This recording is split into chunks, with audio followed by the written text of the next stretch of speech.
కర్ణుని మరణం తరువాత దుర్యోధనుడు తీవ్రమైన దుఃఖంలో మునిగిపోతాడు. మిగిలిన సైన్యానికి మద్రదేశాధిపతి అయిన శల్యుడిని సేనాధిపతిగా నియమిస్తాడు. యుద్ధం 18వ రోజున శల్యుడు కరువు సేనను ముందుండి నడిపిస్తాడు. చివరకు ధర్మరాజు శల్యుడితో తలపడి తన శక్తి ఆయుధంతో అతడిని సంహరిస్తాడు. పాండవుల మేనమామ సహదేవుడు కౌరవ పక్షాన ఉన్న శకునిని ఈ పర్వంలోనే సంహరిస్తాడు. దీనితో కరువు పక్షాన ఉన్న ప్రముఖ వీరులంతా మరణించినట్లు అవుతుంది. తన సైన్యం మొత్తం తుడిచిపెట్టుకుపోవడంతో ప్రాణభయంతో దుర్యోధనుడు ఒక మడుగులోకి వెళ్లి మాయాశక్తితో నీటిని స్తంభింపజేసి లోపల దాక్కుంటాడు.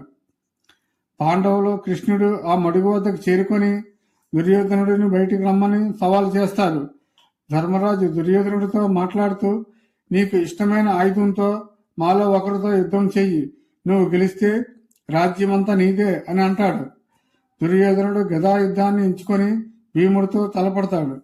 ఇద్దరి మధ్య పోరు అత్యంత భీకరంగా సాగుతుంది. దుర్యోధనుడి శరీరం వజ్ర సమానంగా ఉండడంతో భీముడు అతడిని ఓడించలేకపోతాడు. అప్పుడు కృష్ణుడు భీముడికి ఒక సంకేతంతో తొడపై చరుచుకోవడం ద్వారా దుర్యోధనుడి బలహీనతను గుర్తిస్తాడు. భీముడు గదతో దుర్యోధనుడి తొడలను విరగొట్టి అతడిని నేల కూల్చుతాడు. దుర్యోధనుడు ప్రాణాపాయ స్థితిలో పడి ఉండడంతో కురుక్షేత్ర యుద్ధం దాదాపు ముగిసినట్లే అవుతుంది. ఈ పర్వం చివరలో అశ్వత్థామ, కృపాచార్యుడు, కృతవర్ములు దుర్యోధనుడు కలిసి పాండవులపై పగ తీర్చుకుంటామని ప్రతిజ్ఞ చేస్తారు.